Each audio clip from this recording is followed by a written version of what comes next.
बघा, ह्या shallow fry केलेल्या अळूवड्या आहेत. आधी मी दाखवल्या त्या तेलामध्ये तळल्या होत्या आणि ह्या शॅलो फ्रायसुद्धा खूप छान होतात. अगदी 2-3 चमचे तेलामध्ये खूप छान वड्या होतात. धन्यवाद. बघा, नैवेद्याचं पान कसं वाढायचं त्यात आज मी वाढलं आहे.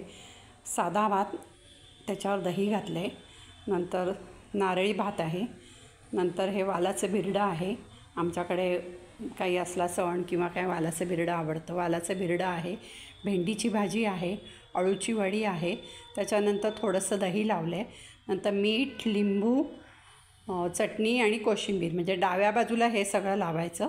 आणि मध्ये ॲक्च्युली खरं काय गोड असेल ते ठेवतात, पण आज नारळी भात आहे म्हणून मी 2 मुदी घातलेल्या आहेत आणि पोळी, असं हे ताट वाढलेलं आहे. धन्यवाद.